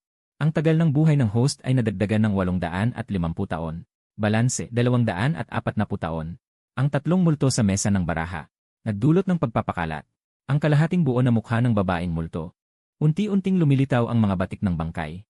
Ang makukulay na damit ay kumukupas. Ang sugat sa leg ng lalaking multo. Lalong nagiging nakakatakot. Ang mukha ay nagpapakita ng asul na kulay ng bangkay. Ang mga multo ay mabilis na tumatanda. Parang asong Shih Tzu. 3 multo ang nakaupo sa mesa. Nagkatinginan. Ipinapakita ang kanilang anyo pagkatapos mamatay. Komunikasyon sa pamamagitan ng isip. Ang naisip ng 7 babaeng multo, ang mga taong ito ng buhay, ay ang ating pinaghirapan sa loob ng maraming taon, na ating pinanalunan ng hirap. Hindi natin hahayaang manalo itong batang ito. Ang naisip ni Ramon Reyes, malinaw na itong tao ay pumunta para manira. Dapat natin siyang bigyan ng leksyon. Tulad ng munting multo na may masamang intensyon. Dahil naghahanap ka ng gulo. Huwag mong sisihin kung hindi kami magiging magalang. Huwag mong sisihin kung hindi kami magiging magalang. Tumayo si Zuruxiao mula sa upuan. Ipinukpok niya ang kamay sa mesa. Biglang bumaba ang temperatura sa loob ng silid. Ang apoy na nasa ibabaw ng mesa ay nagliliyab na parang galit. Unti-unting nagbago ang kulay ng apoy. Pinalitan ito ng kulay asul. Sa ilalim ng asul na liwanag, ang 3 multo ay naging lubhang nakakatakot. Bang! Kusang sumara ang pintuan na gawa sa kahoy. Ito ang nagpaigting kay Carlos Santos. Nanginginig siya. Si Carlos Santos, na lubog sa saya, ay hindi naramdaman ang panganib na dumarating. Ang mga multong nag-anyaya sa kanya sa laro ng baraha. Wala namang masamang balak. Malamang na hangin lang ang nagpabukas ng pinto. Tumakbo si Carlos Santos papunta sa pintuan. Tumakbo si Carlos Santos papunta sa pintuan. Madali niyang binuksan ang pintuan na gawa sa kahoy. Inikot-ikot ito ng 2 beses. Dahil sa sobrang luma at sira ng pintuan, natanggal ang pinto. Paano kaya ito? Inanyayahan siya ng mabuting loob na pumasok at maglaro. At tinanggal niya ang pinto nila. Napansin ang nagbabagong kulay na kandila sa loob ng bahay. Hindi naman sila magagalit dahil lang sa isang pinto, di ba? Yun! Ang pinto ninyo. Hindi ko sinasadya. Si Carlos Santos ay tila naguguluhan. 3 multo. Sabay na lumitaw sa harap ni Carlos Santos. 3 mukha ang nagliwanag na luntian. Si Carlos Santos ay nakatayo sa tabi ng pinto. Lumunok ng laway. Sumigaw ng malakas patungo sa labas ng bakuran. Maliit na demonyo at malaking pusa. Ang maliit na demonyo at ang 1,000 taong kaluluwa ng tigre. Dumaan sa pader mula sa labas ng bakuran at lumapit kay Carlos Santos. Bumangon at lumipad. Ang buhok ay nagkalat at sumayaw-sayaw. Ang buhok ay nagkalat at sumayaw-sayaw. Ang itim na usok ni Zushen ay kumakalat. Pulang-pula ang mga mata. Ang 1,000 taong espiritu ng tigre ay umurong ang hulihang binti. At naghanda sa posisyong handang umatake. Mabuti. Isang atungan ng tigre. Ang umalinggaw sa loob ng bahay. Ang 3 mababangis na espiritu ay tuluyang nawala ang kanilang presensya. Anong ginagawa mo? Anong ginagawa mo? Sumigaw si Carlos Santos. Naglakad ng malalaki ang hakbang patungo sa harap ng espiritu ng tigre at itinaas ang kanyang kamay. Ang 1,000 taong espiritu ng tigre ay ibinalik ang hulihang binti na nakahanda sa pag-atake. Ibinaling ang ulo pababa at tinanggap ang suntok ni Carlos Santos. Ang munting espiritu ay nakita ito at masunuring dumapo sa lupa. Inalis ang mabangis na anyo. Ibinaling ang ulo pababa at pinaulanan ni Carlos Santos. Nang isang pitik sa noo, munting espiritu, ilabas mo ang aking mga merienda. At muling tahimik na sinabi ni Carlos Santos. Ang mga masasarap na yon. Ang munting espiritu ay masunuring lumipad patungo sa likod ng espiritu ng tigre. At humanap ng ilang supot ng merienda mula sa balutan. At ibinigay kay Carlos Santos. Si Carlos Santos ay may dalang ilang supot ng merienda. At humarap sa 3 mababangis na espiritu, na ang kanilang presensya ay tuluyang nawala. Pasensya na talaga. Hindi ko talaga sinasadya. At habang sinasabi ito, ang mga merienda sa kanyang dibdib, ay ipinasok sa mga kamay ng 3 mababangis na espiritu. Ang 3 mababangis na espiritu ay may kakaibang titig, na nakatingin sa espiritu ng tigre at sa munting espiritu. 14 na kabanata. Munting matandang babae.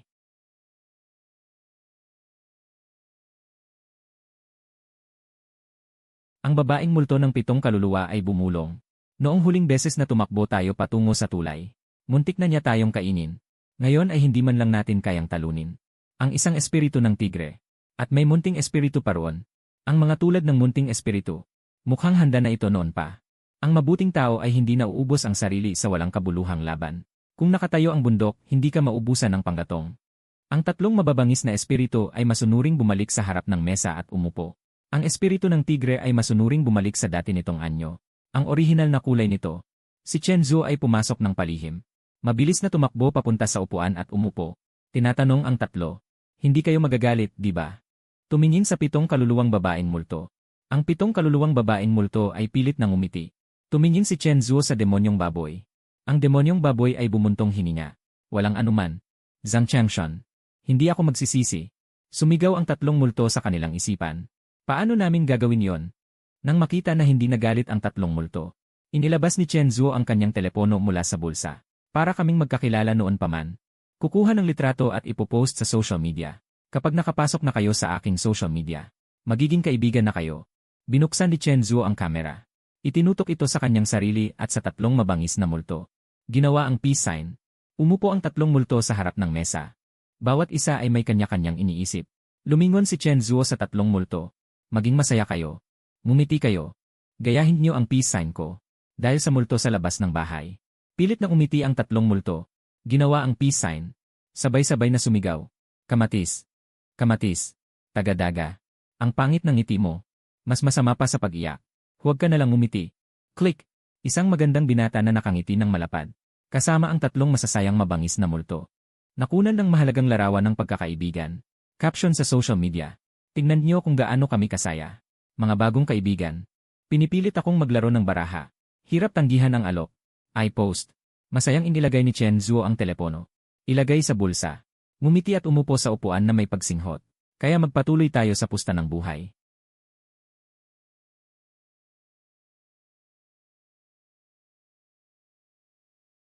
Masaya kami sa laro. Si Carlos Santos ay nanalo lang ng isang round. Nasasabik siya. Tinignan ng babaeng multo ang dalawa pang multo. Matagal na nag-alinlangan. Itinuro ang matandang babae sa lupa. Pustahan natin siya. Panalo ka. Ibabalik natin ang natitirang taon ng kanyang buhay. Sabi mo, ang buhay mo ang kapalit. Nerbiyoso ang babaeng multo na may kakaibang kasuotan. Sa itsura ni Carlos Santos. Hindi siya yung taong magsasakripisyo para sa iba. Sinuri ni Carlos Santos ang matandang babae. Pinagmasdan ang matandang babae. Ilang araw pa kaya siyang mabubuhay. Matandang usbong ng sitaw. Sa patay na mga mata ng matandang babae. Unti-unting sumiklab ang pag-asa. Nagbigay ng pag-asa sa kanyang titig. Nagbigay ng pag-asa si Ramon Reyes sa kanyang titig. Nagbigay ng pag-asa ang iba pang maliliit na multo sa kanilang titig. Ang babaeng multo na may kakaibang kasuotan. Nagbigay ng pag-asa sa kanyang titig. Nagpigil si Carlos Santos ng matagal. Nakita ang inaasam na mga mata nila. Sa kanyang puso, hindi niya kayang tumanggi. Laro lang naman ng baraha ito. Mahalaga ba talaga ang pusta? Walang pakialam si Carlos Santos. Iwinasiwas ang kanyang kamay. Sige na. Halika, kumuha ng baraha. Maliban kay Carlos Santos. Tatlong multo at isang tao. Tahimik na bumuntong hininga ang bawat isa. Si Jose Ramos sa istasyon ng mga tagapagpalayas ng demonyo. Nakaupo sa kanyang opisina. Humarap sa mga kaso na hindi pa nalulutas. Nasasaktan ang kanyang ulo sa pag-aalala. Paminsan-minsan ay kinukuha ang kanyang telepono. Nakatitig sa larawan ni Carlos Santos na tutulala. Dapat ba siyang magpadala ng mensahe sa kanya? Sa oras na ito, malamang natutulog na si Carlos Santos. Saka na lang. Nag-post pa itong batang ito sa social media. Sa kanyang social media, isang larawan ng malaking ulo na nakangisi. Sa likod ng isang kahoy na mesa, dalawang puting kandila. Tatlong bangkay na may kakilakilabot na kamatayan. Ilang pilit ng ngiti ng mga mababangis na multo. Ipinost 5 minuto ang nakalipas. Sus Mariosep. Itong batang ito. Saan kaya siya nag-imbita ng mga multo para maglaro? Tatlong mababangis na multo. Bakit parang napakaseryoso nila? Nabahala si Jose Ramos. Nag-operate sa kanyang computer. Sa listahan ng mga hinahangad na demonyo ng ahensya ng mga kaluluwa. Sa kategorya ng mababangis na multo. Ang tatlong ito ay nasa 2 pwesto. Nagkamot ng mata si Jose Ramos. Itinaas ang kanyang telepono upang tingnan ang larawan ni Carlos Santos. At saka tiningnan ang ahensya ng mga kaluluwa. Ang mga demonyo ng ahensya ng mga kaluluwa. Tatlong multo sa listahan ng mga hinahangad. Ang tatlong multo ay naglipa na sa malalaking lungsod. Gumagawa ng krimen sa iba't ibang lugar. Dedikado sa pagtaya ng buhay sa mga buhay na tao. Ang mga buhay na nasawi sa kanilang mga kamay. Hindi bababa sa ilang dosena. Aba, magaling. Hindi ba ito ang mga mababangis na multo? Sa listahan ng mga hinahangad ng ahensya ng mga kaluluwa. Carlos Santos. Ang hinahangad na demonyo ng ahensya ng mga kaluluwa. Paano sila nagkatipon sa iisang lugar? Nagmamadaling kumilos si Jose Ramos. Tinunton ang signal ng telepono ni Carlos Santos. Sa lokasyon ng mobile phone. Inatasan ang kanyang mga tauhan na pumunta. Makalipas ang kalahating oras. Ang mga tao ng tanggapan ng pagmamaneho ng demonyo. Pinalibutan ng mahigpit ang maliit na bakuran. Ilang magagaling. Ang mga tagapagmaneho ng demonyo ay umakyat sa bakuran. Naghihintay ng susunod na utos. Lahat ay nasa kani-kanilang posisyon. Sige, pasok. Sa labas ng bakuran si Jose Ramos. Nag-utos gamit ang wireless device. Mabilis na sumugod ang mga tagapagmaneho ng demonyo. Sa loob ng lumang bahay. Bitbit ang mga espesyal na baril. May hawak na anting-anting sa isang kamay. Si Carlos Santos at ang tatlong malakas na multo ay pinaligiran ng mahigpit. Deteksyon ng antas ng yin na enerhiya, multong may sama ng loob. Sa listahan ng wanted ng mga nilalang ng Zen Hunsi. Hindi ba nakasulat na aligi? Pagdating ni Jose Ramos, inagaw ang detektor ng yin ki. Muling binuksan para i-detect. Deteksyon ng halaga ng Yinki, multong naghihiganti. Abala si Jose Ramos. Dinala muli ang detektor ng Yinki. Dinala muli ang detektor ng Yinki. Deteksyon ng halaga ng Yinki, multong naghihiganti. Talagang kakaiba. Si Jose Ramos ay nakatitig sa kamatayan. 3 multo na may hawak na baraha. Ang 3 multo ay, nang makita si Jose Ramos, mas malapit pa kaysa makita ang sariling ama. Ang damit ng babaeng multo na nakakipao. Hindi na makilala na isang kipao. Isang tumpok ng punit na tela. Nakabitin sa kanyang katawan. Ang pamaypay sa kanyang kamay. Tanging ang balangkas ng pamaypay na lang ang natira. Ang titig ni Ramon Reyes ay blanco. Ang mga tahi sa leg. Ang ilan ay natanggal na. Hindi makayanan, malapit ng mahulog ang ulo. Tulad ng balat ng maliit na demonyo. Nakalupasay sa upuan. Kailangan pa ng tingin sa baraha. Sino ang makapagsasabi sa kanya? Ano ba itong sitwasyon? Nakita ni Carlos Santos na dumating ang kakilala. Ibinagsak ang baraha. Ngumiti at bumati ng masaya. Iniisip ko pa lang na pagkatapos ng baraha ay hahanapin kita. Hindi pa ako tapos sa baraha. Dumating ka na. Baka gusto mong sumali sa 2 laro. Nang marinig ng 3 demonyo na kakilala ni Carlos Santos ito, ibinagsak ang mga baraha sa kanilang kamay. Nagkalat sa sahig. Kayo ay 3 demonyong may lakas. Si Jose Ramos ay hindi mapigilan ang kuryosidad. 3 demonyong may lakas na maayos. Paano naging demonyong may sama ng loob? Nagtinginan ang 3 demonyo. Natahimik ang lahat ng maliliit na multo. Inalalayan ni Ramon Reyes ang kanyang ulo. Tanging ang tumatakbong babaeng multo ang nagreklamong nagsabi. Natalo tayong lahat sa kanya sa abilidad at kapangyarihan. Kung hindi darating si Jose Ramos, baka hindi na tayo maging mga nagdadalamhating multo. Pagkatapos ng larong ito, bababa tayo sa ranggo ng mga ligaw na espiritu. Napahiya si Carlos Santos at hinawakan ang kanyang ulo. Maglalaro ba kayo ng baraha? May panalo, may talo. Maganda lang ang swerte ko sa baraha ngayon. Ang ibang babaeng multo ay yumuko at tahimik na nagreklamo. Palagi kaming natatalo. Natalo ka na ba? Isang tunay na mabangis na karakter na antas-astig na multo. Ngayon ay naging isang nagdadalamhating babae. Ang babaeng nakatali sa lupa ay bumalik na sa anyo ng kanyang kabataan. Nang makita si Jose Ramos, pumihit-pihit siya. Ang bibig sa kanyang tiyan ay naglabas ng mga ungol. Inutos ni Jose Ramos na kalagan ang babae. Sabi ni Tito Zeu, ang babaeng nakalagan na. Ang babaeng ito ay talagang bunsong anak ng tanyag na negosyante ng lupa rito na si Berto Cruz. Si Winston Cruz. Lumapit si Carlos Santos. Inangat ang buhok ni Winston Cruz. Ito ang munting matandang babae. Kilala mo ba siya? 15 kabanata. Hindi ba dapat tayong mag-inject kay Ayuan? Munting matandang babae. Halata namang bata pa ako. Saan mo nakikita na ako ay munting matandang babae? Tiningnan ni Winston Cruz si Carlos Santos ng masama. Ngumiti ng mabuti si Jose Ramos. Ito ay anak ng kaibigan ko. Kaibigan mo. Sinukat ni Carlos Santos ang munting matandang babae mula ulo hanggang paa. Ngumiti ng 2 beses. Humikab. Ang babaeng ito ay talagang bunsong anak ng tanyag na negosyante ng lupa rito na si Berto Cruz. Tiningnan ni Xuanqui si Carlos Santos ng masama. Ngumiti ng mabuti si Jose Ramos.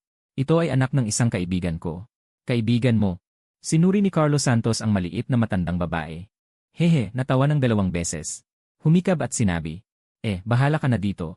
Hindi na ako kaya. Nagbaraha buong gabi. Hindi na makayanan. Uwi na ako para matulog. Magpapadala ako ng sasakyan para ihatid ka. Ang itim mong maliit na sasakyan ay masyadong mabagal. Kumaway si Carlos Santos bilang pagtanggi. Sumigaw ng malakas patungo sa labas. Malaking pusa. Lumitaw ang kaluluwa ng tigre na may 1,000 taon. Kasama nito, may maliit na multo. Sa kamay ni Jose Ramos, detektor ng halaga ng yen. Tumutunog ng walang tigil na didi. Pagsusuri ng antas ng yen ng maliit na multo. Pagsusuri ng antas ng yin ng kaluluwa ng tigre. 3 baitang, huling yugto ng mabangis na multo. Lahat sila ay naging mas malakas. Muntik nang makagat ni Jose Ramos ang kanyang sariling dila. Sumakay si Carlos Santos sa malaking pusa. Kumaway kay Jose Ramos. Tumalon pataas. Nawala sa dilim ng madaling araw. Pinanood ni Jose Ramos nang walang magawa. Matapos umalis si Carlos Santos, inayos ang pagpapagamot sa mga biktima. Hinuli ang 3 multo. Nang nag-urong na ang grupo, tumayo ng matuwid si Jose Ramos. Naglabas ng cellphone. Nagdial ng isang serye ng numero. Umuubo ng paarte ng 2 beses. Hello. Zenhon si ba? Ang inyong Zenhon si. Ang listahan ng mga hinahangad na multo sa webpage. Listahan ng mababangis na multo. Pangatlo. Ay nahuli na ng aming presinto. At nadakip na. Alisin na ang 3 mababangis na multo sa kaso. CJ. Abala ako rito. Ibaba na. Ibinaba ni Zhu ang tawag. Biglang bumalot sa kanya ang matinding kawalan ng pag-asa. Sumipol-sipol siya habang sumasakay sa pulis na sasakyan. Si Carlos Santos pabalik na sa mental hospital. Sa kalagitnaan ng daan, Hindi pumabor ang langit. Bumuhos ang pinong ambon. Nagising ang pagiging pilyo ni Carlos Santos. Tumakbo siya saglit sa gitna ng ulan. Nabasa siya hanggang buto. Saka bumalik sa San Isidro Mental Hospital. Si Carlos Santos na sapat nang naglibot sa labas. Bumalik sa Silid Hospital. Nakasuot ng basang-basang damit. Dumiretso sa pagkakahiga at humilik. Nagising si Carlos Santos. Napansin na namumula ang mukha ni Carlos Santos. Hinawakan ang noo niya, mainit na mainit. Habang natutulog si Carlos Santos. Sinukat ang temperatura niya. 39 na degree ang lagnat. Ginising ng nurse si Carlos Santos. Carlos Santos, gising. Mamaya pumunta ka sa Silid Studio. Tulungan mo ako. Nagising si Carlos Santos mula sa mahimbing na tulog. Gusot-gusot ang buhok. Parang sabog na pugad ng manok. Sagwang-sagwa ang pakiramdam ng ulo. Nanipis ang mga mata. Anong tulong? Nagkasakit si Dr. Eyuan. Kailangan niyang ipainom ng. Tama, di ba may sama ka ng loob sa kanya? Puntahan mo siya at pigilan. Si Eyuan ang punong doktor ni Carlos Santos. Sa listahan ng mga kaaway ni Carlos Santos. Maraming tao ang pumapasok at lumalabas.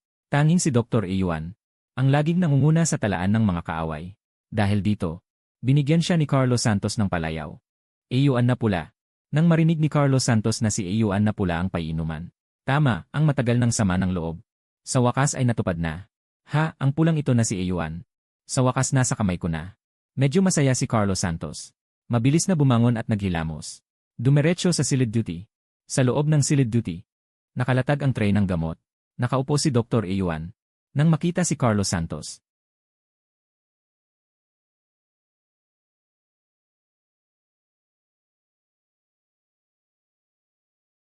Ha, hindi mo inaasahan di ba?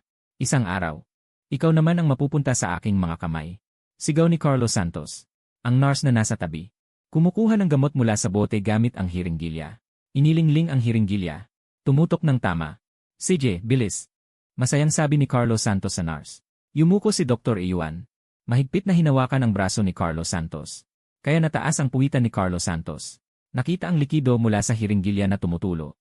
Sa isip ni Carlos Santos ay may karayom na lumitaw. Tumusok ng malalim sa puwitan ni Eyuan. Larawan ng puwitan. Sa pag-isip lang. Sobrang sarap isipin. Nakita ni Carlos Santos na nahuhulog sa imahinasyon. Sa bilis ng mga pangyayari. Hinubad ng nurse ang pantalon ni Carlos Santos. Isang tusok. Tumusok ng husto. Sa puwitan ni Carlos Santos. Hindi nakapagreaksyon si Carlos Santos. Susubukang hilahin ang mga kamay. Ngunit mahigpit na hawak ni Dr. Eyuan. Ay, mali ang tinusok. Pasensya na, Carlos Santos. Mali ang tao kong tinurukan. Hilahin ko na ito. Nagkunwaring nagulat ang nurse. Habang itinutulak ang gamot. Natapos ang turok. Binitawan din ni Dr. Eyuan ang kamay ni Carlos Santos. Hinawakan ni Carlos Santos ang kanyang puwitan. Nalito. Pwede bang magkamali ng turok?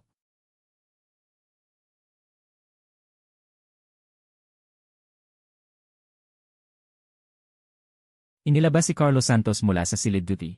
Buong umaga. Ang nasa isip ni Carlos Santos ay kung bakit nagkamali ng turok. Ang bagay na ito tungkol sa karayom. Talagang hindi niya maintindihan. Ang turok para kay Eyuan How. Paano napunta ang karayom sa kanyang puwit? Kung gayon, hindi ba siya? Walang kabuluhang pumalit kay Eyuan How. At nakatanggap ng turok. Habang iniisip niya, lalo siyang nalulugi, lalo niyang iniisip. Si Carlos Santos, buong atensyon ay iniisip ang turok. Talaga naman. Sa labas ng San Isidro Psychiatric Hospital. Ang itim na maliit na sasakyan ng pamilya ni Yumi Reyes. Nagpakita muli. Bumaba ang sasakyan ay si Yumi Reyes kasama ang kanyang mga magulang. Pero sa pagkakataong ito, maraming dala ang tatlo sa kanilang mga kamay. Nagrehistro ang tatlo sa guardhouse. Tinawagan ng guardhouse ang direktor ng ospital. Pero laging abala ang linya. Ang direktor ng ospital mayon. Nakaupo sa kanyang opisina. Hawak ang telepono. Malakas na nagtatanong sa kabilang linya. Si Carlos Santos ay tumakas kagabi. Napakalaking bagay na ito. Ngayon mo lang ako sinabihan. Director Ramos, hindi ba dapat una mong makipag-ugnayan sa aming ospital? Sige. Alam ko gagamit ka ng dahilan. Mula nang mangyari ito hanggang ngayon. Hindi ako naniniwala. Wala kang kahit isang saglit para tumawag. Huwag mong sabihing nasa daan ka. Ang aming San Isidro Psychiatric Hospital ay hindi tumatanggap. Tumakbo ang guard na nag-uulat. Nakita ang direktor na nakatingin sa bintana. Tahimik na sinabi, dumating na ang direktor. Hindi matignan ng guardhouse ang iyong telepono. Ang tatlong tao mula sa pamilya Zhang na nasa pintuan. Hindi magalang na ibinaba. Ang tawag ni Direktor Ramos. Dahil sa maulan na panahon, si Yumi Reyes at ang kanyang mga magulang ay dinala sa silid pahingahan upang hintayin si Carlos Santos. Si Carlos Santos na nakahalo sa maraming pasyenteng may sakit sa pag-isip. Tungkol pa rin sa turok kaninang umaga. Tunay na may sama ng loob. Lihim na sumumpa sa puso. Hindi na maniniwala sa sinasabi ng nurse. At inilagay ang nurse sa kanyang listahan ng mga kinainisan. Carlos Santos, may nagdala ng pagkain para sa'yo. Sigaw ng nurse. Akala mo ba maniniwala pa ako sa mga sinasabi mo? Darating na. Tuwirang sagot ni Carlos Santos. Dahil sa nangyari kaninang umaga. Maingat na maingat si Carlos Santos. Kung may maling senyales, walang away sa silid ng bisita. Wala ring si iyuan sa totoong nurse. Hindi siya sigurado kung ligtas. Carlos Santos. Kinawayan ni Yumi Reyes si Carlos Santos. Ngumiti ng matamis. Itinali muli ang mahabang buhok sa likod. Walang pampaganda. Bata at profesional. Ito ang magiging ilaw ng araw ng maraming tao. Inilagay ni Carlos Santos ang kamay sa bulsa ng pantalon. Kumapa ka pa. Ang tingin ay napadako sa isang tumpok ng mga regalo sa mesa. Ang ina ni Yumi Reyes. Itinulak ang mga bagay sa mesa.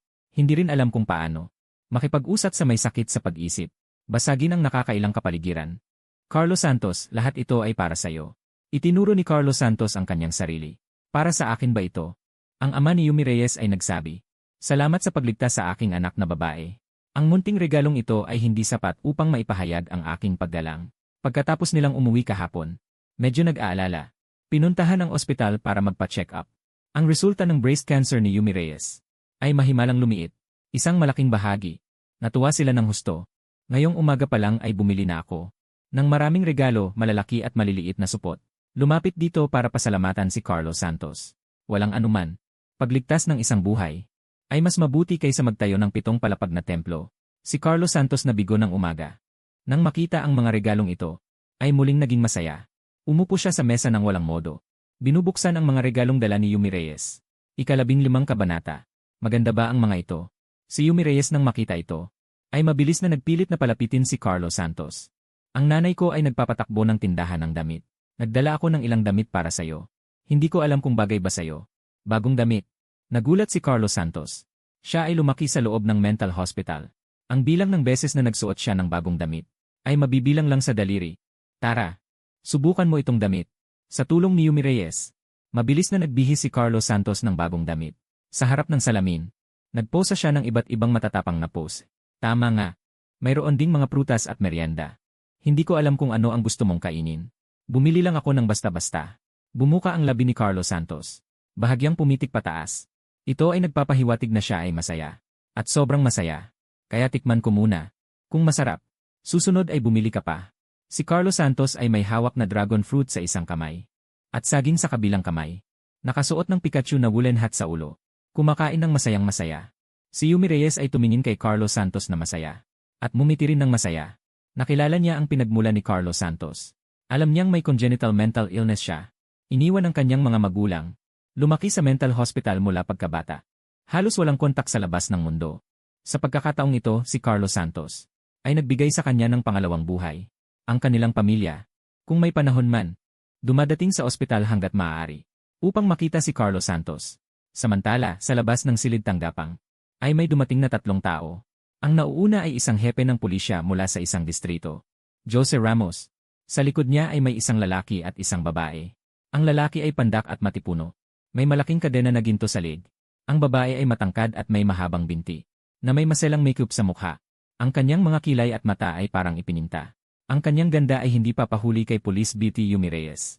Ay, ang init naman dito sa loob. Kahit umuulan sa labas. Umiti si Jose Ramos na parabang magkakilala sila.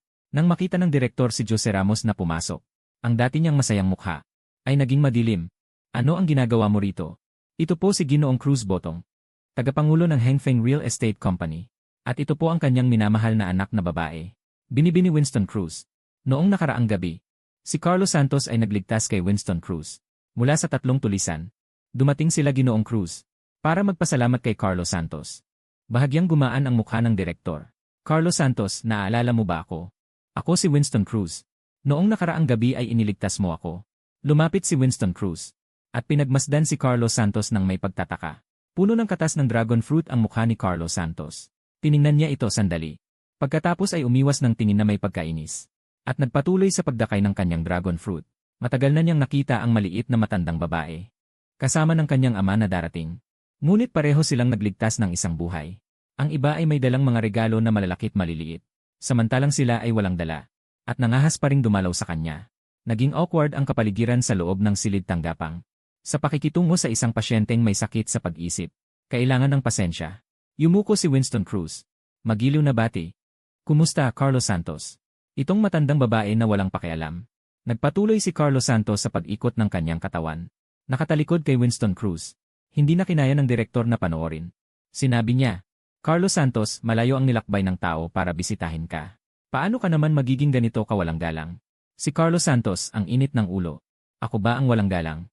Ako ba ang walang galang? Ako ba ang nagpabaya sa kanilang bisitahin ako? Sila ang kusang dumating para bisitahin ako. Tingnan si Chache. Ito ang tunay na pagbisita sa akin. Ang dalawang iyon ay walang dalang anuman. Sino ang binisita nila? Napahiya ang lahat. Ang taong ito ay masyadong materialistiko. Alam ni Winston Cruz ang ugali ni Carlos Santos. Tahimik na sinabi sa mag-ama. Bigyan mo na lang siya ng kaunting pera. Bigyan mo siya ng pulang pera, matutuwa siya. Si Winston Cruz ay ngumingiti ng todo. Inihanda na ito.